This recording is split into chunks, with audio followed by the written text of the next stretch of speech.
Pagkatapos sabihin ni Klay Thompson na siya'y magkakaroon din daw ng mga malalaking numero na kakamadayan sa mga hinaharap na laban nila. Sa laban nila kanina kontra Denver Nuggets mga idol, wala nga siyang naipuntos, 0 out of 8 sa field and 0 out of 4 sa 3-point line. Mabuti nga lang ay nanalo sila laban sa Denver Nuggets at dahil iyon sa mga ginagawang effort ni Marshall na mayroong 26 points, Washington 22 points at Kyrie Irving 19 points. Si Nikola Jokic kinulang yung kanyang 33 points mga idol. Parang hindi na nga talaga ito maiaalis kay Klay Thompson itong kanyang pag-i-struggle sa ngayon. Nagtuloy-tuloy na. Mabuti pa nung siya nasa Golden State Warriors, siya yung second option kay Stephen Curry. Napapasan pa siya ng bola. Pero gayon pa man mga idol, hirap na siya. Kaya ngayon sa Dallas Mavericks na siya'y tinuturing na pangatlo o pang-apat na opsyon, siguradong mahirap na to para sa kanya. Subalit ganoon pa man, ang malaga, sila'y nanalo at nakapagbigay din ng magandang depensa si Klay Thompson. Mayroong iilang mga fans ng Brooklyn Nets ngayon ang naiirita kay Ben Simmons sa kanilang laban kontra Sixers. Nako, easing layup mga idol, hindi pa naipasok ni Ben Simmons kanina.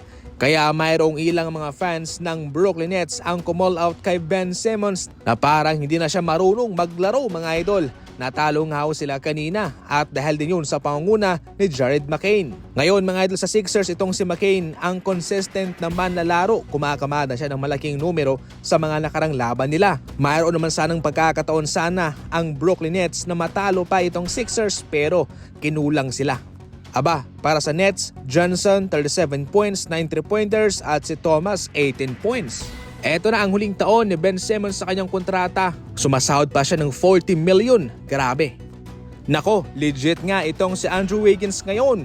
Parang pangalawang star player na ang kanyang galawan ngayon sa Golden State Warriors. Siya mismo ang nanguna sa kanilang laban kontra Pelicans kanina kung saan siya tumala ng 30 puntos, 3 rebounds at 4 na assist.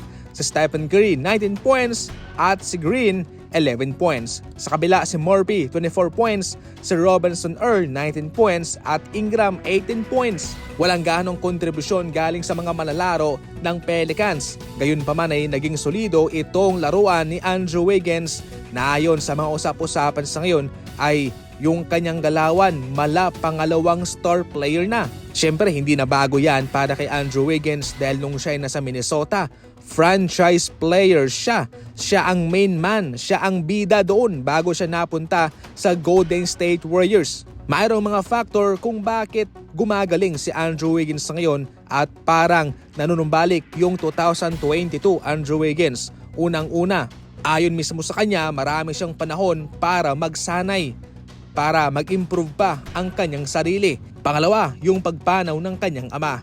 Yan mismo mga idol ang nakaapekto sa kanyang paglalaro sa mga nagdang season.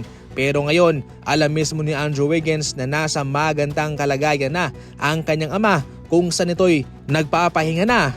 Nakaka-focus na ngayon itong si Andrew Wiggins at buo na yung kanyang mentalidad. Sa madaling salita, healthy ngayon ang mental health nitong si Andrew Wiggins mga idol. At ito ho'y isang mainit na babala sa mga kalaban nila.